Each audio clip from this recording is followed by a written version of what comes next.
Hi friends, I am Mohan from Kishop Academy. So இந்த video பதிவுல 7வது volt புக்ல இருக்கிற 2வது இயல் பார்க்க போறோம். சரிங்களா? இதுல வந்து பாத்தீங்கன்னா என்னென்ன இருக்கும் அப்படினு வந்து பாத்தீங்கன்னா புறநானூறு இருக்கும், ஒரு பாடம் இருக்கும், அப்புறம் வந்து கதை மாதிரி ஒரு பாடம் இருக்கும், அப்புறம் இலக்கணம் இருக்கும். சரிங்களா? இது எல்லாமே ஒன்றன் பின் ஒன்றா ஒரே பாட்டா பார்த்துரும். சரிங்களா? புறநானூறுல ரொம்ப முக்கியமான பாடல். இந்த பாடலை எழுதியவருக்குன்னு தனி ஒரு வரலாறு இருக்கு. சரிங்களா? இந்த லைன் கொடுத்துட்டு வந்து பாத்தீங்கன்னா கேள்விகள் வரலாம். நெல்லும் உயிரன்றே நீரும் உயிரன்றே மன்னன் உயிர்த்தே மலர்தலை உலகம் அதனால் யான் உயிர் என்பது அறிகை வேண்மிகு தானை வேந்தற்கு கடனே. இந்த கடனே அப்படிங்கிற மாதிரி வந்துருச்சுனாவே புறநானூறு தான். சரிங்களா? மறுபடியும் ஒரு தடவை பாடலை படிக்கலாம். நெல்லும் உயிரன்றே நீரும் உயிரன்றே மன்னன் உயிர்த்தே மலர்தலை உலகம் அதனால் யான் உயிர் என்பதை அறிய வேண்மிகு தானை வேந்தற்கு கடனே. ஸோ இதுக்கு என்ன அர்த்தம் அப்படின்னா, நெல்லும் உயிரல்ல நீரும் உயிரல்ல, மன்னனுக்கு முறை செய்து காத்தல் தான் உயிர் அப்படிங்கிறாங்க. ஸோ மக்களுக்கு உயிர் போன்றது எது? மன்னன் தான். மன்னன் அவனோட முறையிலிருந்து தவறாமல், நீதி நெறி தவறாமல் அந்த உலகத்தை காப்பது தான் உயிர் அப்படின்றாங்க. அதே மாதிரி ஸோ அந்த மன்னன் தான் மக்களுக்கு உயிர்ன்றனால அந்த மன்னனோட கடமை என்ன? அந்த மக்களை காப்பது தான் வேண்மிகு தானே வேந்தற்கு கடனே. தானை படைகளை உடைய வேந்தன் அப்படின்னா அரசன், அந்த அரசனுக்கான கடமை அதுதான் அப்படின்னு சொல்றாங்க. சரிங்களா? வேண்மிகு அப்படின்னா வேலைக்குடைய, தானை அப்படின்னாவே படைன்னு அர்த்தம். தானை வேந்தன் அப்படின்னு சொல்லுவாங்க இல்லையா, தானை தலைவன் அப்படின்னு சொல்லுவாங்க இல்லையா, அந்த தானை அப்படின்னா வேலை கொண்ட படைகளை உடைய, வேந்தன் அப்படின்னா அரசனுக்கான கடமை எது? இந்த அவனை உயிராக இருக்கக்கூடிய உயிராக நினைத்து கொண்டிருக்கக்கூடிய மக்களை காப்பது தான் அவனுக்கு கடமை அப்படின்னு அர்த்தம். சரிங்களா?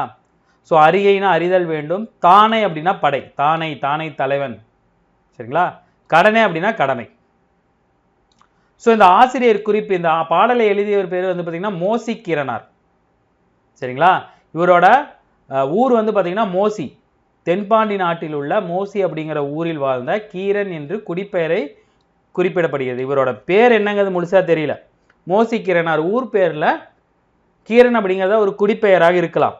சரிங்களா? இவருக்கு இருக்கிற சிறப்பு என்னன்னா, ஒரு தடவை அரசனை பார்க்கறதுக்காக வந்திருக்காரு.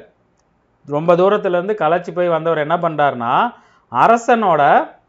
அரச கட்டிலில் அப்படியே உட்காந்து அப்படியே உறங்கிட்டார்.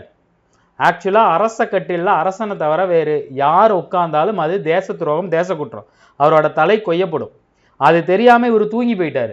தூங்கிட்டு இருந்து கொஞ்ச நேரம் கழிச்சு ஜில்லுன்னு காற்று வருதுன்னு எந்திரிச்சு பார்த்தா அங்கே வந்து அரசன், மன்னர் வந்து தூங்கிட்டு இருக்கிறத பார்த்து கவரி வீசினாராம். கவரி அப்படின்னா இந்த மயில் தோகையில வைத்து விசிறி மாதிரி பண்ணது.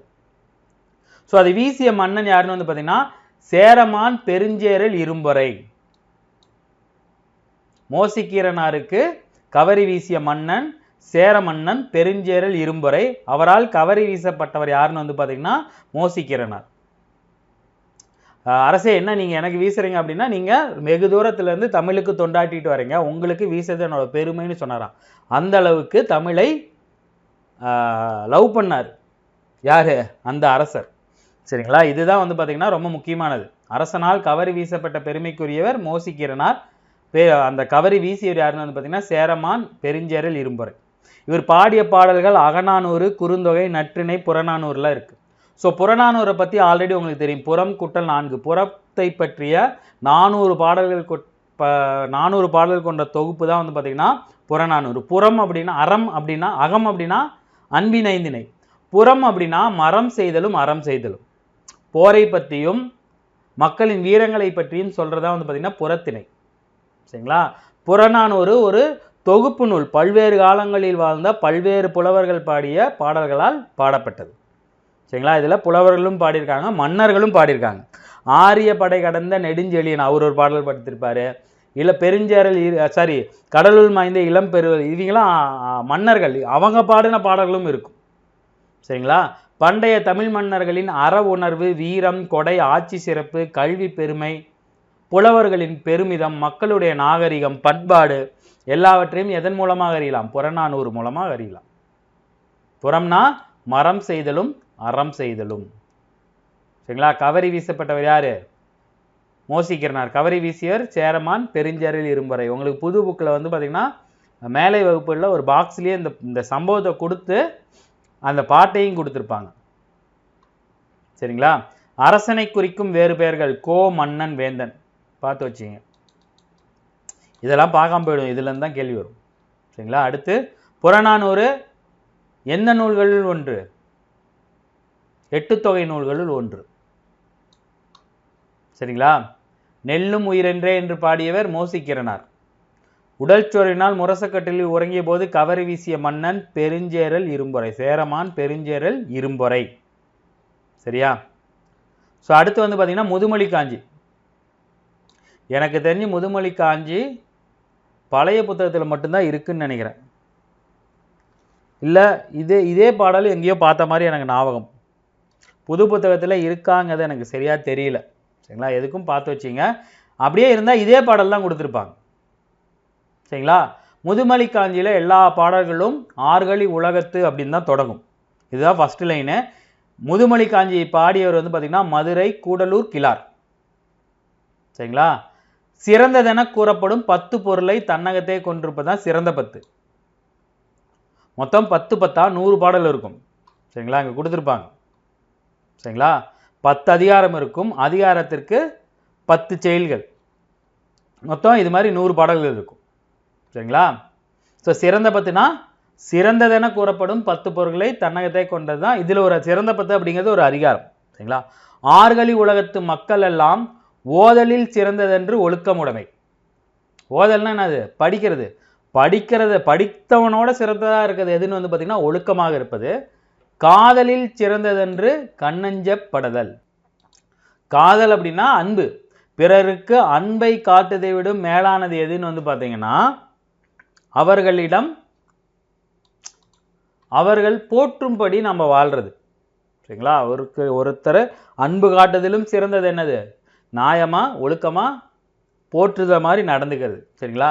மேதையில் சிறந்ததென்று கற்றது மதவாமை. மேதை அப்படின்னா அறிவாளி. அறிவாளியை விட சிறந்தது எது? நம்ம படிச்சுக்கிட்டதை மறக்காம அதன்படி நடப்பது. வன்மையில் சிறந்தது வாய்மையுடைமை. வன்மை அப்படின்னா என்னது? நான் ஏற்கனவே போன பாட்டில் சொல்லியிருப்பேன். இந்த 3 சுழின்னு வந்துச்சுன்னா கொடை, வள்ளல். சரிங்களா? வள்ளல். நீங்க ஒருத்தருக்கு ஒரு வள்ளலை விட சிறந்தது எதுனா வாய்மையுடைய, பொய் பேசாம இருக்கிறது. சரிங்களா? இளமையில் சிறந்ததென்று மெய்ப்பிணி இன்மை. மெய்னா உடல், பிணினா நோய். உடலில் நோய் இல்லாமல் இருப்பது இளமையாக இருப்பதில் சிறந்தது. நலனுடைமையின் நாணச் சிறந்தது. சரிங்களா? நலனுடைமை அப்படின்னா என்ன அப்படின்னா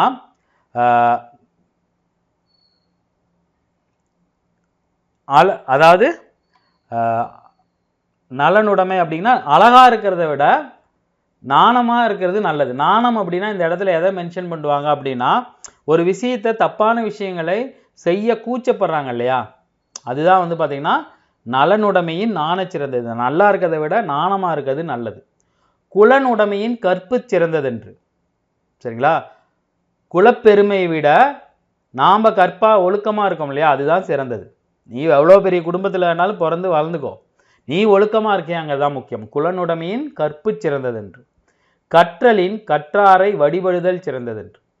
அப்படின்னா படிக்கிறத விட படித்தவங்களை மதித்து நடந்துக்கிறது ரொம்ப முக்கியம், நல்லது அப்படின்னு சொல்கிறாங்க. செற்றாலை செருத்தலில் தற்செய்கை சிறந்ததென்று. செற்றார் அப்படின்னா பகைவர். சரிங்களா? பகைவரை செருத்துதல் அப்படின்னா தண்டிக்கிறதை விட மன்னித்து விட்டது நல்லது. சரிங்களா? முன்பெருகளின் பின் சிறுகாமை நன்று.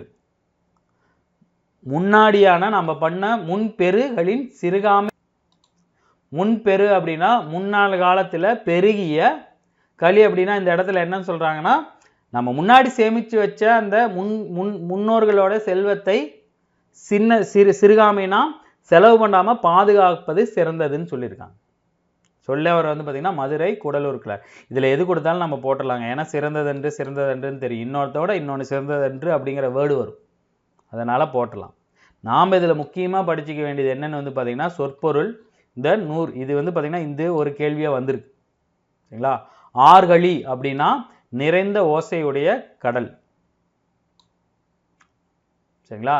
காதல்னா அன்பு விருப்பம், மேதைனா அறிவு நுட்பம், வன்மை அப்படின்னா ஈகை கொடை வள்ளல், இது எல்லாமே. பிணினா நோய், மெய்னா உடம்பு, இது எல்லாமே உங்களுக்கு தெரியும். சரிங்களா? இந்த பாடலை எழுதியவர் மதுரை கூடலூர் கிழார். முதுமொழி காஞ்சினாவே மதுரை கூடலூர் கிழார். இவர் பிறந்த ஊர் வந்து பார்த்தீங்கன்னா கூடலூர். சரிங்களா? இவரோட பாடல்கள், நிறைய பாடல்கள் மேற்கோளாக கையாண்டுள்ளனர். சரிங்களா? ஸோ இவரோட காலம் சங்க காலத்திற்கு பிற்பட்டது தான். சரிங்களா? முதுமொழி காஞ்சி காஞ்சி திணையின் துறைகளுள் ஒன்று. காஞ்சின்னு வந்துருச்சு. முதுமொழி காஞ்சியை வச்சு கேள்விகள் 2024 ஒரு குரூப் 4ல் வந்துச்சு. மணிமொழி கோவைன்னு ஒரு கேள்வி வந்துச்சு. சரிங்களா? குரூப் 4ல் கேட்டாங்க. குரூப் 2ல் திணையை வைத்து வரக்கூடிய பெயர் என்ன, எந்த நூல் வருதுன்னு பார்த்தீங்கன்னா திணை பேர். திணையிலேயே நூல் பேர் அமைஞ்சிருக்கும். காஞ்சி அப்படிங்கிறது ஒரு திணை, அதை வைத்து முதுமொழி காஞ்சி அமைஞ்சிருக்கும். ஸோ அது ஒரு கேள்வி வந்துச்சு. முதுமொழி காஞ்சியை பற்றி ஒவ்வொரு கேள்வி வந்துகிட்டே இருக்கும். பழைய புத்தகத்தில் மட்டும்தான் அந்த பாடல் இருக்குது. சரிங்களா? இது 14 கீழ்கணக்கு நூல்களில் ஒன்று. திருக்குறளோடு சேர்ந்த 14 கீழ்கணக்கு நூல்களில் ஒன்று. உலகியல் உண்மைகளை தெளிவாக விளக்கக்கூடிய நூல் எதுன்னு வந்து பார்த்தீங்கன்னா முதுமொழி காஞ்சி. இதற்கு இன்னொரு பெயர் வந்து பார்த்தீங்கன்னா அறவுரை கோவை. இதுதான் ரொம்ப ரொம்ப முக்கியமான ஒரு பாயிண்ட்டு. அறவுரை கோவை என்று அழைக்கப்படக்கூடிய நூல் எதுன்னு கேள்வி வரும். எது? முதுமொழி காஞ்சி. காஞ்சி திணைகளில் ஒன்று. திணையை நூற்பெயராக கொண்ட நூல் எதுன்னு வந்து பார்த்தீங்கன்னா முதுமொழி காஞ்சி. ஸோ இதில் மொத்தம் எத்தனை அதிகாரம் இருக்கும்? 10 அதிகாரம் இருக்கும். அதிகாரத்திற்கு 10 பாடல்களாக மொத்தம் 100 செயல்கள் இருக்கு. சரிங்களா? முதுமொழி காஞ்சி கற்போரின் குற்றங்களை நீக்கி அறம் பொருள் இன்பங்களை அடைவதற்கான வழிமுறைகளை அறவுரைகளாக கூறி நல்வழிப்படுத்தும். இந்த நூல் பயன் பெரும்பாலும் எல்லாத்துக்கும் ஒரே மாதிரி தான் வரும். சரிங்களா? ஏதாவது கீவேர்டு கொடுத்துருக்காங்களான்னு பார்த்துங்க. இங்கே பாருங்கள், அறவுரைன்னு கொடுத்துட்டாங்க. இங்கேயும் அறவுரைன்னு இருக்குது. ஸோ அறவுரை கோவை அப்படின்னா முதுமொழி காஞ்சி. சரிங்களா? முதுமொழி காஞ்சி என்பது காஞ்சி திணை துறைகளுள் ஒன்று. முதுமொழி காஞ்சியின் ஆசிரியர் மதுரை கூடலூர் கிழார். இளமையை காட்டிலும் மெய்ப்பிணி இன்மை சிறந்தது. நோய் இல்லாமல் இருக்கிறது இளமையை காட்டிலும் சிறந்தது. முதுமொழி காஞ்சி என்னென்ன அழைக்கப்படுகிறது? அறவுரை கோவை. ரொம்ப முக்கியமான ஒரு கேள்வி. கற்றலைவிடவும் ஒழுக்கமுடைமை சிறந்தது. சரியா? ஸோ அடுத்து வந்து பார்த்தீங்கன்னா ஒரு உரைநடை மகாவித்வான் மீனாட்சி சுந்தரனார். இது வளவளன்னு கொடுத்துருப்பாங்க. நம்மளுக்கு முக்கியமானது மட்டும் பார்த்துக்கலாம். மகாவித்வான் மீனாட்சி சுந்தரனார் எதுக்கு ஃபேமஸ் அப்படின்னு வந்து பார்த்தீங்கன்னா இவரோட மாணவர்கள் சிறந்து வழங்கியிருந்தாங்க. தமிழ் தாத்தா என்று அழைக்கப்படக்கூடிய உவே சாமிநாதர் அவர்களின் ஆசிரியர் இவர் தான். அதனாலேயே இவர் வந்து பார்த்தீங்கன்னா சிறப்பு பெற்றார். இங்கே பாருங்கள், இந்த பாயிண்ட் கொடுத்துட்டு கேள்வி வந்திருக்கு. இது அப்படியே கேட்டிருக்காங்க. யார் காப்பார் என்று தமிழன்னை ஏங்கிய போது நான் காப்பேன் என்று எழுந்தவர் யாருன்னு வந்து பார்த்தீங்கன்னா உவேசா. அதாவது தமிழன்னையோட பழங்கால நூல்கள் ஓலைச்சுவடிகள் அழியும் போது அதை வந்து தேடி தேடி போய் காப்பாற்றினவர் யாருன்னு வந்து பார்த்தீங்கன்னா உவே சாமிநாதர். அவரை தான் நம்ம தமிழ் தாத்தான்னு அழைக்கிறோம். அத்தகைய மாணவரை உருவாக்கிய பெருமை யாருன்னு வந்து பார்த்தீங்கன்னா மகாவித்வான் மீனாட்சி சுந்தரனார். சரிங்களா?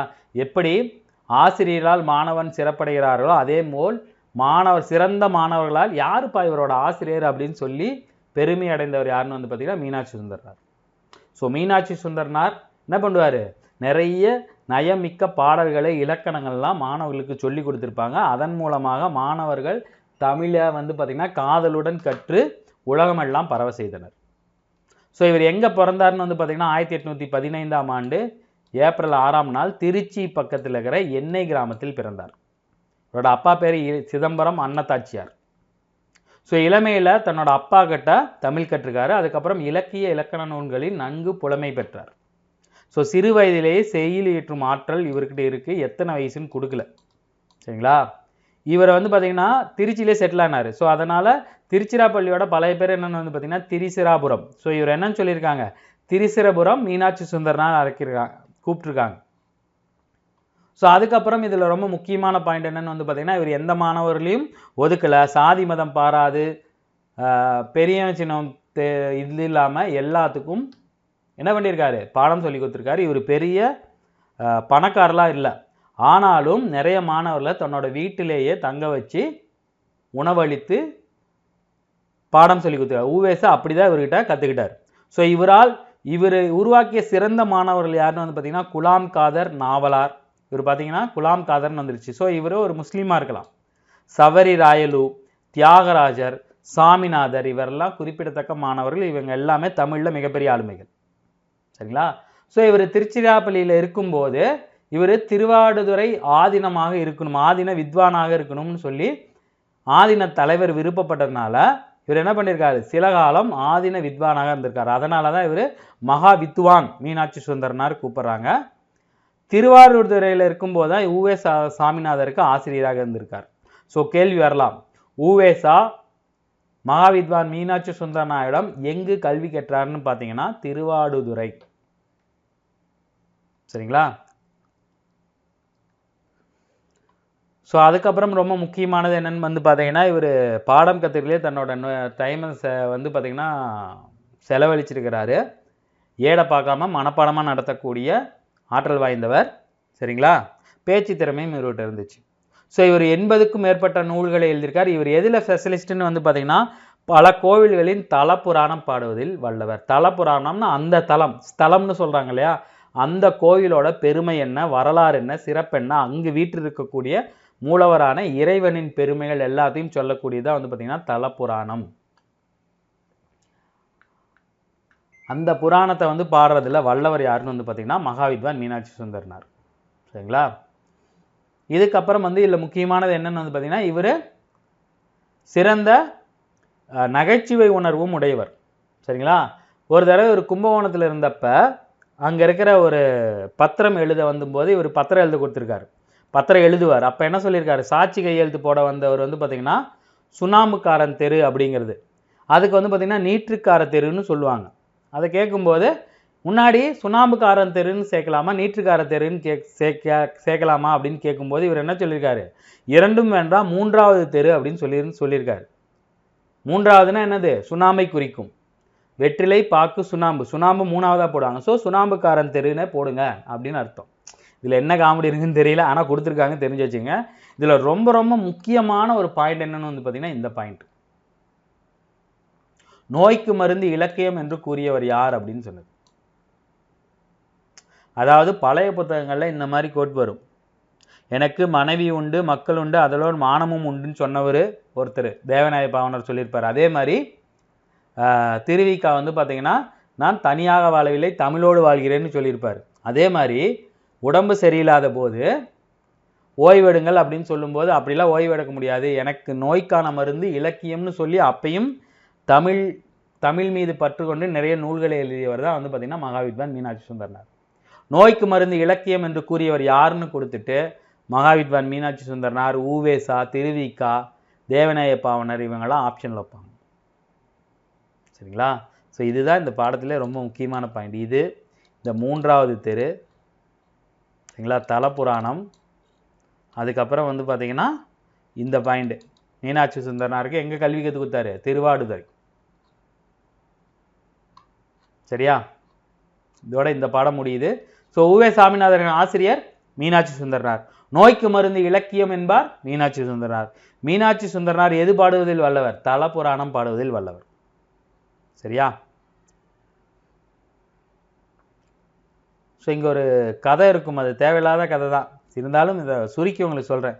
ஒரு 60 வயசு பெரியவர் அமெரிக்காவில் வசிக்கிற அவங்களோட மகன் மருமகள் பேரங்களை பார்க்கலான்னு போயிருக்கார். ஒரு 6 மாதம் அங்கே இருக்கலான்னு போயிட்டு ஒரு 2-3 மாதத்துலேயே வந்துட்டார். வந்தவர்கிட்ட ஒரு ஃப்ரெண்டு கேட்குறாரு, ஏப்பா என்ன போயிட்டு 6 மாதம் கழித்து வரேன்னு சொன்னால் உடனே வந்துட்டு மூஞ்சி வேறு வாட்டமாக இருக்குது, ஏன் மன வருத்தத்தோடு இருக்கிறேன்னு கேட்கும்போது, இல்லை அங்கே கணவனும் மனைவியும் என்னோட மகனும் மருமகனும் ஒருத்தர் பேசிக்கிறதே இல்லை, எப்போ பார்த்தாலும் வேலைன்னு இருக்காங்க, நாங்கள் எதுக்கு போனோம், அங்கேருந்து சாப்பிட்டு அங்கே ஊரை சுற்றி பார்த்து அந்த குழந்தைங்களோட விளையாடலான்னு போனோம், ஆனால் அவங்க ஒருத்தர் கூட பேச மாட்டேங்கிறாங்க, மாமகம் ஒரு பக்கம் இருக்கான், மருமகம் ஒரு பக்கம் இருக்கா, குழந்தைங்க ஒரு பக்கம் இருக்குது, யாரும் யார் கூடயும் பேசிக்கிறது இல்லை, சாப்பாடு வந்து பார்த்திங்கன்னா டின்னு பாஸ்போர்ட்டு தான் இருக்குது, நாங்கள் பேசலாம் அப்படின்னு வந்து பார்த்திங்கன்னா பேர பிள்ளைங்களுக்கு தமிழே தெரியல, எங்களுக்கு இங்கிலீஷ் தெரியல, மன வருத்தமாகி எதுக்கு அங்கே இருக்குன்னு மன உளைச்சலாக இங்கே வந்துட்டோம் அப்படின்னு வந்து சொல்லுவாங்க.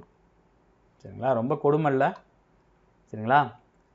ஸோ இது எது கொடுத்துருக்காங்கன்னா, நாளை என் தாய்மொழி சாகுமானால் இன்றே இறந்து விடுன்னு சொன்னவர் யார், ரஷ்ய கவிஞர் ரசூல் கசம்தேவ். சரிங்களா? தாய்மொழி இல்லாத ஒரு நாடு வந்து வேறு இல்லாத மரம் கூடு இல்லாத பறவை அப்படின்னு சொன்னதும் இவர் தான். யார், ரசல் கசம்தேவ். தமிழ்நாட்டின் ரசல் கசம்தேவ் யாருன்னு வந்து பார்த்தீங்கன்னா பாரதிதாசன். இந்த கதை எங்கேருந்து கொடுத்துருக்காங்கன்னா சொல்ல துடிக்குது மனசு அப்படிங்கிறதுலேருந்து எழுதியவர் வந்து பார்த்தீங்கன்னா வி.கே.டி. பாலன். இது உங்களுக்கு தேவையில்லை. சரியா? தெரிஞ்சிக்க வேண்டியது இது. வி.கே.டி. பாலன் சொல்ல துடிக்குது மனசு. அடுத்து ஒரு பாடல் கொடுத்துருக்காங்க. அதை எழுதியவர் பெருஞ்சித்தனார். பாடலை சும்மா படித்து வச்சுங்க. தமிழ் படித்தால் அறம் பெருகும், தமிழ் படித்தால் அகத்தில் ஒளி பெருகும், திறம் பெருகும், உரம் பெருகும், தீமைக்கெதிர் நிற்கும், அறம் பெருகும், ஆண்மை வரும், மருள் விலகி போகும், புறம் பெயரும் பொய்மை எல்லாம் புதுமை பெறும் வாழ்வே. இந்த பாடலை எழுதியவர் பெருஞ்சித்தனார். இதில் ஏதாவது 2 லைன் கொடுத்துட்டு யார் எழுதுனாங்கன்னு கேட்பாங்க. இது வரைக்கும் இது வந்த மாதிரி எனக்கு தெரியல, சும்மா பார்த்து வச்சுங்க. சரிங்களா? அடுத்து ஒரு துணைப்பாடம் இருக்கும். இது தேவையில்லாத துணைப்பாடம் தான். சரிங்களா? கோவூர் கிழார் அப்படிங்கிற ஒரு புலவரை பற்றி அவர் என்ன பண்ணுவார்னா 2 மன்னனுக்கு இடையில இருக்கிற பிரச்சனையை வந்து பார்த்திங்கன்னா தீர்த்து வைப்பார். அதை ஒரு கதையாக கொடுத்துருப்பாங்க. இந்த கதையை வந்து பார்த்திங்கன்னா உங்களுக்கு ஓவராக சொல்கிறேன். ஒரு ஓவர்வியூவாக சொல்கிறேன். சரிங்களா? கோவூர் கிழார் வந்து பார்த்திங்கன்னா திருச்சிக்கு பக்கத்தில் இருக்கிற உறையூரில் இருந்திருக்கார். வேளார் மரபில் பிறந்தவர். இளமை பருவத்திலேயே கல்வி கேள்வியெல்லாம் சிறந்து விளங்கிய இவரோட பாடல்கள் வந்து பார்த்திங்கன்னா நற்றிணை, குறுந்தொகை, புறநானூறு, திருவள்ளுவர் மாலை இதெல்லாம் இவரோட 18 பாடல்கள் இடம்பெற்றுள்ளது. ரொம்ப முக்கியமான பாயிண்ட் தான். கோவூர் கிழார் சங்க இலக்கியங்கள்லையும் திருவள்ளுவர் மாலையும் எத்தனை பாடல்கள்? 18 பாடல்கள் இருக்குது. இவர் வந்து பார்த்திங்கன்னா அங்கே உறையூர் திருச்சியில் இருக்கும்போது, திருச்சி வந்து சோழ நாட்டை சேர்ந்தது. அங்கே வந்து பார்த்திங்கன்னா நலங்கிள்ளி அப்படிங்கிற ஒரு மன்னன் இருக்கான். ஸோ நலங்கிள்ளி மன்னன் இவரோட புலமை பாராட்டி இவரை தன்னோட அவை புலவராக வச்சுருக்காரு. ஒரு கட்டத்தில் வந்து பார்த்திங்கன்னா அதே ஏரியாவில் இருக்கிற சோழர் மரபில் பிறந்த நலங்கிள்ளிக்கும் இன்னொரு மன்னனான நெடுங்கிள்ளிக்கும் போர் வரும்போது என்ன பண்ணியிருக்காரு? இந்த நலங்கிள்ளி உறையூரை ஆவூர்கோட்டை வந்து பார்த்திங்கன்னா முற்றுகையிட்டார். அப்போ என்ன பண்ணியிருக்காரு? கோட்டையில் மக்கள் பிரச்சனையானோன்னே இவர் என்ன பண்ணியிருக்காரு? நீ கோட்டையில் சொல்லி நெடுங்கிள்ளி இங்கே பாரு, நீ போர்னாச்சும் போ, உள்ளேயே இருக்கிறனால கோட்டைக்குள்ளே இருக்க, வெளியே உன்னோடைய சேர்ந்தவன் என்ன பண்ணியிருக்கான்? நாட்டை பிடிச்சிருக்கான். அதனால் யானைகள் பசி இல்லாமல் இருக்குது, குழந்தைகளுக்கு பசி இல்லை, பால் இல்லை, மக்கள் அது பண்ணுறாங்க, ஒன்று எதிர்த்து போரிடு, இல்லைன்னா அவன்கிட்ட வந்து பார்த்திங்கன்னா மண்டி போட்டுரு அப்படின்னு சொல்லியிருக்காங்க. இவன் என்ன பண்ணியிருக்காரு? அங்கேருந்து கிளம்பி வந்து உறையூர் கோட்டைக்குள்ளே எதிரி நாட்டு மன்னனோட கோட்டைக்குள்ளே பூந்துக்கிட்டார். அப்புறம் 2 பேர்த்தையும் வந்து பார்த்திங்கன்னா சமாதானம் பண்ணி வச்சார். சமாதானம் பண்ணி போரை தவிர்த்திருக்காரு. சரிங்களா? இதில் ரொம்ப முக்கியமான பாயிண்ட் என்ன அப்படின்னா, நெடுங்கிள்ளிகிட்ட என்ன சொல்லியிருக்காரு? உன்னோடு போர் புரிய கோட்டைக்கு வெளியே உள்ளவன் பனம்பூ அணிந்த சேரன் அல்ல, வேப்பம்பூ அணிந்த பாண்டியன் அல்ல, சோழருக்குறைய அத்தி மாலை அணிந்தவன். ஸோ மூவேந்தர்களின் மாலை என்னென்ன பூ அப்படின்னு கொடுத்துருக்காங்க. இதுதான் இந்த பாடத்திலே ரொம்ப முக்கியமானது. சோழர்கள் அப்படின்னா அத்தி மாலை, சேரர்கள் அப்படின்னா பனமாலை, பனம்பூ, வேப்பம்பூ அப்படிங்கிறது பாண்டிய மன்னர்கள். சரியா? அதுக்கப்புறம் இன்னொரு சம்பவம் என்ன அப்படின்னா, இவர் என்ன பண்ணுவார்? அதே மாதிரி இன்னொரு கிள்ளி வளவன் அப்படிங்கிற புகார் நகரை ஆண்டிருக்கார். உறையூர் புகார்லாம் பக்கம் தான். அது பக்கத்தில் இருந்த கடையேழு வள்ளல்கள் ஒருவரான மலையமான் திருமுடைக்காரிக்கு 2 பேருக்கும் பிரச்சனை. இந்த கிள்ளி வளவன் என்ன பண்ணியிருக்காரு? மலையமான தோற்கடிக்க முடியாதனால அவர் பசங்க 2 பேர்த்தையும் பிடிச்சிட்டு வந்து யானைக்கு அடியில் வச்சு மெதிச்சு கொள்வது அவரோட பிளான். அதை பார்த்த கோவூர் கிழார் போய் இங்கே பாரு, நீ அவன்கிட்ட போர் புரியணும், அவனை பழி வாங்கிறதுக்கு இல்லாமல் இந்த ஒன்றும் தெரியாத சிறு பிள்ளைங்களை இந்த மாதிரி யானைக்கு அடியில் உட்கார வச்சு அவங்கள மெதிக்க வச்சு கொள்வது அது அறத்திற்கு புறம்பானது. அந்த பசங்களுக்கு என்ன நடக்குன்னே தெரியாமல் யானையை வந்து பார்த்து ஜாலி பண்ணிட்டு இருக்காங்க. ஸோ அதனால் அந்த பசங்களை விட்டுருங்க, இல்லைனா நீ வந்து பயங்கரமான பின்விளைவுகளை சந்திக்க நேரிடுன்னு சொல்லி அந்த போரை தவிர்த்திருக்காரு. சரிங்களா? இதுதான் இந்த கதை, வேறு ஒன்றுமே இல்லை. அதே மாதிரி இளந்தரனார் அப்படிங்கிற ஒரு மன்னன் என்ன பண்ணியிருக்காரு? நெடுங்கிள்ளியை பாராட்டிட்டு நலங்கிள்ளிகிட்ட போயிருக்காரு. அவன்கிட்டருந்து வந்தனால அவனோட ஒற்றனா இருக்குன்னு சொல்லிட்டு என்ன பண்ணியிருக்காரு? நெடுங்கிள்ளி அவரை பிடிச்சி வச்சுக்கிறார். ஸோ நலங்கிள்ளி கோவூர் கிழார் போய் இந்த மாதிரி அவன் எல்லாத்தையும் பாடி பரிசு பெறவைங்க, அவன் ஒற்றலாம் இல்லை, அவனை விட்டுருங்க அப்படின்னு சொல்லி இளந்தனார் அப்படிங்கிற ஒரு புலவரை மீட்டிருக்கார். ஸோ 3 சம்பவம் பண்ணியிருப்பார். இது வரைக்கும் இதெல்லாம் பாடலில் வந்திருக்கான்னு கேள்வியாக வந்திருக்கான்னு பார்த்தீங்கன்னா இல்லை, சும்மா தெரிஞ்சு வச்சுங்க.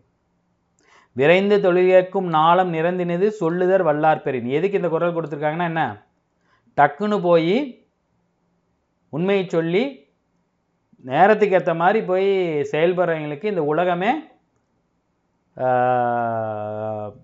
உலகமே வந்து பார்த்திங்கன்னா அடிமை அப்படிங்கிற மாதிரி இந்த குரல் இருக்கும். அதுக்கேற்ற மாதிரி ஒரு டைமுக்கு ஏற்ற மாதிரி வேலை செய்வார். சரிங்களா? இதை பார்த்து வச்சுக்கோங்க. இது எங்கேருந்து எடுத்திருக்காங்க? குறள் நெறி இலக்கிய கதைகள். யார் எழுதின்னு வந்து பார்த்தீங்கன்னா சுந்தரதாசன். இதெல்லாம் படிக்க தேவையில்லைங்க, சும்மா காதில் கேட்டுங்க. சும்மா இந்த பாயிண்ட் ரொம்ப முக்கியம். இது ஆல்ரெடி நீங்கள் இதில் படிப்பீங்க, அகப்பொருள் புறப்பொருளில் படிப்பீங்க. சரிங்களா? அடுத்து இதை பார்த்து வச்சிங்க, சே சுந்தரராசன் குறள் நெறி இலக்கிய கதைகள். சரிங்களா? அடுத்து வந்து பார்த்தீங்கன்னா இலக்கணம். இலக்கணம் உங்களுக்கு தெரியும், இது ரொம்ப ஈஸி. சார்பெழுத்துக்களில் நம்ம ஃபஸ்ட்டு பார்க்க போது உயிர்மெய். உயிர்மெய் அப்படின்னா எத்தனை? உயிரும் மெய்யும் சேர்ந்த எழுத்துக்கள் உயிர்மெய் எழுத்துக்கள். உயிரெழுத்துக்கள் 12, மெய் எழுத்துக்கள் 18. சரிங்களா? உயிர்மெய் எழுத்துக்கள் இந்த 18ஐயும் 12ஐயும் பெருக்குன்னா 216 வரும். ஸோ உயிர்மெய் எழுத்துக்கள் மொத்தம் எத்தனை? 216. இக்கு கூட்டல் ஆ கா அப்படின்னு கா கா கீ கீ கூன்னு வருதுல, அதெல்லாம் உயிர்மெய் எழுத்துக்கள். அது ஒரு சார்பெழுத்து. அடுத்து நாம் ரொம்ப முக்கியமாக பார்க்க வேண்டியது எதுன்னு வந்து பார்த்தீங்கன்னா இந்த பாயிண்ட் தான், ஆயுத எழுத்து. ஆயுத எழுத்தும் ஒரு சார்பெழுத்து. ஏன்னா அது ஆயுத எழுத்து தனியாக இயங்காது. அக்கு மட்டும் எங்கேயாவது போட்டு பார்த்துக்கிறீங்களா? அதுக்கு எந்த மீனிங்கும் இல்லை. ஸோ அது ஒரு சார்பெழுத்து. அக்கை நாம் ஆயுத எழுத்து என்னன்னு சொல்லுவோம்? அக்கேனம் அப்படின்னு சொல்லுவோம். இந்த 3 புள்ளி இருக்கு இல்லையா, இந்த 3 புள்ளி நீங்கள் இந்த பாகுபலி இந்த மாதிரி ராஜா படம் பார்க்கும்போது கேடயம் பார்த்துருக்கீங்களா? அந்த கேடயம் இப்படி இருக்கும், அதில் வந்து பார்த்திங்கன்னா இப்படி 3 புள்ளி இருக்கும். ஸோ இந்த 3 புள்ளிகள் அந்த கேடயத்தை குறிப்பதனால்தான் அதை வந்து பார்த்திங்கன்னா நம்ம ஆயுதம் அப்படின்னு, ஆயுத எழுத்து அப்படின்னு குறிப்பிடுறோம். சரிங்களா? போர் வீரர்கள் பயன்படுத்தும் தற்காப்பு ஆயுதத்தில் கேடயம் காணப்படும் 3 குமிழ் புள்ளி போல் இருந்ததால் இதை ஆயுதம்னு சொல்கிறோம். ஸோ ஆயுத எழுத்துக்கான காரண பெயர் இதுதான். ஏன் சார் ஆயுத எழுத்துனா? நீங்கள் நல்லா பாருங்கள், இப்போ வரதெல்லாம் டிசைன் வச்சு வருதுங்க. இப்போ வர படத்தில் வரதெல்லாம் கேடயம் வந்து பார்த்திங்கன்னா டிசைன் வச்சு வரும். பழங்கால படங்கள் பார்த்திங்கன்னா கேடயம் இப்படி தான் இருக்கும். ஆரம்ப காலகட்டங்களில் உண்மையாலுமே கேடயம் எப்படி யூஸ் பண்ணியிருப்பாங்க? வால் ஒன்று வச்சுருப்பாங்க, இப்படி ரவுண்டாக கேடயம் வச்சுருப்பாங்க. அதில் இங்கே ஒரு முட்டிகிட்டு இருக்கும், இங்கே ஒரு முட்டிகிட்டு இருக்கும், இங்கே ஒரு முட்டிகிட்டு இருக்கும். இதில் முன்னாடி இருக்கிறத தடுக்கிறதுக்கு ஏற்ற மாதிரி இப்படி முட்டிகிட்டு இருக்கும். அதனால தான் இந்த எழுத்தை ஆயுத எழுத்துன்னு சொல்கிறாங்க. ஸோ ஆயுத எழுத்துக்கு வந்து பார்த்திங்கன்னா நிறைய பேர் இருக்குது. முப்புள்ளி, முப்பார் புள்ளி, தனிநிலை. இது பாருங்கள், இந்த பாயிண்ட் ரொம்ப முக்கியம். தனிநிலை என்று அழைக்கப்படக்கூடிய எழுத்து எதுன்னு வந்து பார்த்திங்கன்னா ஆயுத எழுத்து அல்லது அக்கேனம். அதே மாதிரி அதற்கு கொடுக்கக்கூடிய மற்ற பெயர்கள் வந்து பார்த்திங்கன்னா முப்புள்ளி, முப்பார் புள்ளி, அக்கேனம், தனிநிலை. சரியா? இதோட இது முடியுது. உயிர்மெய் எழுத்துக்கள் எதில் அடங்கும்? சார்பெழுத்துக்கள் அடங்கும். சார்பெழுத்துக்கள் எதுன்னு வந்து பார்த்தீங்கன்னா இங்கே பாருங்கள், இது சார்பெழுத்து, இது சார்பெழுத்து. உயிர்மெய் எழுத்துக்கள் எல்லாமே சார்பெழுத்துக்கள் தான். உயிர்மெய் எழுத்துக்கள் எல்லாமே சார்பெழுத்து. மெய் எழுத்துக்கள் தவிர மற்ற இருக்கிறது எல்லாமே சார்பெழுத்துக்கள். சரிங்களா? இதில் ஒரு பாயிண்ட் கொடுத்துருக்காங்க. ஸோ நாற்படைன்னு சொல்லுவாங்க. நாற்படைனா தேர்ப்படை, யானைப்படை, குதிரைப்படை, காலாட்படை. இதுதான் வந்து பார்த்திங்கன்னா நாற்படைகள். ஸோ போர் செய்ய புறப்படுவதற்கு முன்பாக அரசன் அரண்மனையில் வீரர்களுக்கு பெருவிருந்து அளிப்பான். போர் புரிய போகிறதுக்கு முன்னாடி எல்லாத்துக்கும் நல்ல சாப்பாடு போடுவான் அரசன். அதோட பேர் வந்து பார்த்திங்கன்னா பெருஞ்சோறு அளித்தல். பெருஞ்சோறு அளித்தல். ஏன்னா அவங்க போருக்கு புறப்பட்டாங்கன்னா அதுக்கப்புறம் நல்லா சாப்பிட முடியாது. போர் முடிஞ்சு வெற்றி பெற்றால் தான் நல்லாவே சாப்பிட முடியும். ஸோ அந்த மாதிரி போருக்கு போகிறதுக்கு முன்னாடி தன்னுடைய வீரர்களுக்கு அரண்மனையில் பெருவிருந்து அரசன் அளிப்பான். அதற்கு பேர் வந்து பார்த்திங்கன்னா பெருஞ்சோறு அளித்தல். ஸோ சேனை புறப்பட்டு செல்லும்போது ஒரு போருக்கு போனதுக்கப்புறம் அங்கங்கே தங்குவாங்க. அந்த வீடுகள் பேர் வந்து பார்த்திங்கன்னா பாடி வீடுகள். பாடி வீடுகள், படை வீடுகள் அப்படின்னு சொல்லுவாங்க. சரிங்களா? அங்கு அரசனும் வீரரும் இளைப்பாருவாங்க. அங்கே இந்த நைட் டைம் கேம்ப் ஃபயர்லாம் போட்டு ஆடலும் பாடலும்லாம் நடைபெறும். போரில் இறந்தாலுமே அவங்க ஜாலியாக தான் இருப்பாங்க. இறக்கிறதா எப்படியா இருந்தாலும் போர் நடக்கும்போது வீரர்கள் அதை பெருமிதத்தோடு தான் எதிர்கொள்வாங்க. ஸோ இந்த பெருஞ்சோறு அளித்தல் இங்கே அதை மட்டும் ஞாபகம் வச்சிங்க. சரியா? அடுத்து வல்லினம் மிகும் இடங்கள். நாம் வந்து போன பாட்டில் வந்து பார்த்திங்கன்னா இந்த சுட்டெழுத்துக்கள் பின் வல்லினம் மிகும்னு பார்த்தோம். ஆ இ ஊக்கு அப்புறம் அப்பையன், எப்பையன், அச்சட்டம், உட்பக்கம், அதெல்லாம் கசதப மிகும். இங்கே என்னன்னு கொடுத்துருக்காங்க அப்படின்னா ஓட, பாட, காண, பேச, எழுத, விளையாட. ஸோ இந்த அகர ஈற்று வினை எச்சங்களுக்கு முன் அல்லினம் மிகும். வினையெச்சம் ஓடுதல் அப்படிங்கிறதோட வினையெச்சம் ஓட. பாட. அகர ஈற்று ஓட இட்டு கூட்டல் ஆ டா வருதா, அதுதான் அகர ஈற்று. பாடவு பிரிங்க இட்டு கூட்டல் ஆ. காண இன்னு கூட்டல் ஆணு பிரிச்சிங்களா நானு வரும். ஸோ இதுக்கு பேர் தான் அகர ஈற்று. அதை கடைசி எழுத்தை நீங்கள் கரெக்டாக பிரித்து எழுதுனீங்கன்னா ஆ வரும் கடைசியாக. அங்கே பாருங்கள் எல்லாத்தையும் ஆ வரும். எழுத இத்து கூட்டல் ஆ தா. பேச இதோட கடைசி எழுத்து சா. இது எப்படி நம்ம சா எப்படி வரும், இச்சு கூட்டல் ஆ சா. ஸோ அகர ஈற்று வினையெச்சம் அப்படின்னா இதுதான் சரிங்களா. ஓட காத்திருந்தான், பாட கேட்டேன், காண கொடுத்தான். பாருங்க எல்லாத்துலேயும் கசதப மிகும். பேச செய்தார், விளையாட பார்த்தான், எழுத சொன்னார், செய்ய சொன்னார், இச்சு வரும். சார் இங்க எப்படி சார் அகர ஈற்றுனா ஈ கூட்டல் ஆ யா. ஸோ அகர ஈற்று இது. ஸோ இங்க கசதப மிகும். புரியுதா? சரியா? அடுத்து இகர ஈற்று. இங்க பாருங்க இது எல்லாமே கடைசியா ஈன்னு முடியும். நாடி இது எப்படி பிரிக்கலாம், நாடி கடைசி எழுத்து டி வருது. டி எப்படி பிரிக்கலாம், இட்டு கூட்டல் இ டி வருது. ஸோ பேசி இச்சு கூட்டல் இ சி. தேடி இட்டு கூட்டல் இ டி. செதுக்கி இக்கு கூட்டல் இ கி. ஸோ இந்த மாதிரி இகர ஈற்று வினையச்சம். இதுவும் வினையச்சுக்கு பின்னாடி வல்லொற்று வல்லினம் மிகும். கசதப மிகும். நாடி சென்றான், பேசி பழகினான், தேடி திரிந்தான், செதுக்கி கொடுத்தான், ஊன்றி படித்தான், தழுவி கொண்டான், கொட்டி கிடக்கிறது. ஸோ காண இதுக்கு பின்னாடி அகர ஈற்று சொல்லான்னு பார்த்தீங்கன்னா ஆமா நான் வருதுல, இன்னு கூட்டலா நான். காண சென்றான் இச்சு வருதா, அது மாதிரி கூடி சென்றான் இங்கே இச்சு வரும், இங்கே இச்சு வரும், இங்கே இப்பு வரும். இங்கே புலம்பி ஈ வருதா, ஸோ இத்து வரும். அள்ளி ஈ வருதா, இக்கு வரும். ஸோ இதுதான் அகர வரிசை. இங்கே பாருங்க இங்கே ஒன்று கொடுத்துருக்காங்க, கி கு கி கா கா கு. இதை அகர வரிசையில் கமெண்ட் பண்ணுங்க. எனக்கு ஆல்ரெடி அகர வரிசை பற்றி 6வது வகுப்புலேயே உங்களுக்கு தெளிவாக விளக்கிட்டேன். இதை ஸ்க்ரீன்ஷாட் எடுத்து வச்சுக்கிட்டு இந்த வீடியோ முடிஞ்சதுக்கப்புறம் தமிழில் கமெண்ட் பண்ணுங்க, எதுக்கு பின்னாடி எது வரும் அப்படின்னு சொல்லிட்டு. சரியா? இங்கே மேலே அகர வரிசையில் கொடுத்துட்டாங்க. கா கா கி கி கு கு கே கே கை கோ கோ கவ் கொடுத்துட்டாங்க. ஸோ இதையும் அகர வரிசை போட்டு எனக்கு கமெண்ட் பண்ணுங்க. சரியா? இதுக்கப்புறம் இதெல்லாம் குழந்தைகளுக்கான கதை. ஸோ இந்த இடத்துல திருச்சியை பற்றி கொடுத்துருக்காங்க. திருச்சி எங்கே இருக்குது, காவிரியின் தென்கரையில் அமைந்துள்ள நகரம் திருச்சிராப்பள்ளி. திருச்சிராப்பள்ளி ரொம்ப பெயர் போன நகரம். எதுக்குன்னு வந்து பார்த்திங்கன்னா கோவில்கள் நினைவுச்சின்னங்கள் நிறைந்த வரலாற்று தலைநகரம். ஏன்னா சோழர்களின் தலைநகரம் அது. ஸோ திருச்சினாவே உங்களுக்கு என்ன ஞாபகம் வந்துடும், மலைக்கோட்டை, திருச்சி மலைக்கோட்டை. ஸோ திருச்சி யார் யார் ஆண்டிருக்காங்கன்னு வந்து பார்த்திங்கன்னா எல்லாருமே ஆண்டிருக்காங்க. முகலாயர்கள், விஜயநகர மன்னர்கள், மராட்டியர்கள், ஆங்கிலேயர்கள் எல்லாருமே ஆண்டிருக்காங்க. சோழர்களின் தலைநகரமான உறையூர் திருச்சிக்கு பக்கத்தில் தான் இருந்துச்சு. திருச்சியோட பழைய பேர் என்னன்னு வந்து பார்த்திங்கன்னா திரிசிரபுரம். இதை கேட்கலாம் கேள்வி. திரிசிராபுரம் தான் அப்படியே மாறி மாறி திருச்சிராப்பள்ளியாக இருந்து அப்புறம் கடைசியாக திருச்சியாக மாறிச்சு. ஸோ திருச்சியில் இருக்கிற முக்கியமானது என்னென்னு வந்து பார்த்திங்கன்னா இந்த மலைக்கோட்டை. அதுக்கப்புறம் வந்து பார்த்திங்கன்னா கல்லணை, கரிகாச்சோழன் கட்டிய கல்லணை, கிராண்ட் அணைக்கட்டுன்னு சொல்லுவாங்க. கிரேட் கிராண்ட் டேம்னு சொல்லுவாங்க அணைக்கட்டு. 2000 ஆண்டு ஆகியும் இன்னும் பழக்கத்தில் இருக்குது. நீர் மேலாண்மையின் சிகரம் எது, கல்லணை.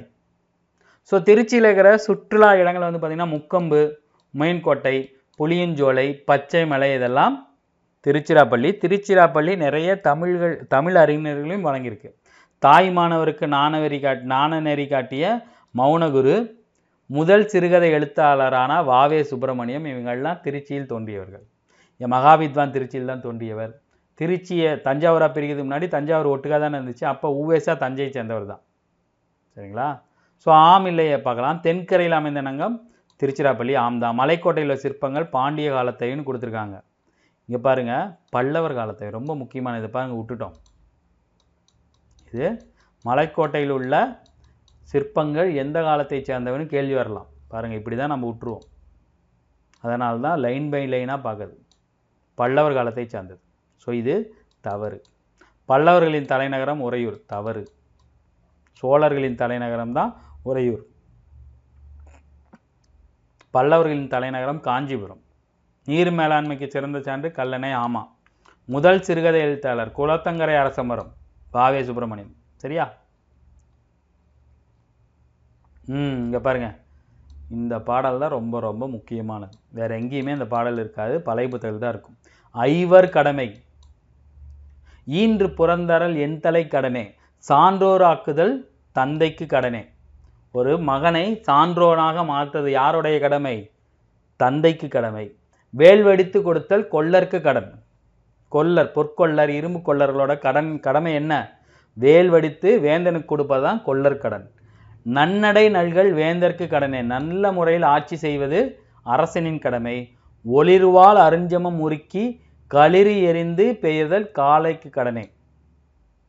ஒளிரும் வாள் கொண்டு போரில் யானையை அந்த வாளை கொண்டு எரிந்து, களிறுனா என்னது? யானையை தோக்கடிக்கிறது காளைக்கு கடனே. காளைங்கிறது ஆண்மகனின் கடன் அப்படின்னு கொடுத்துட்டாங்க. களிறு எரிந்து பெயர்தல் காளைக்கு கடனே அப்படின்னு கேள்வி வந்துச்சுன்னா யாரு? புறநானூறு. கடனேன்னு வந்துச்சுனாவே புறநானூறுங்க. சரியா?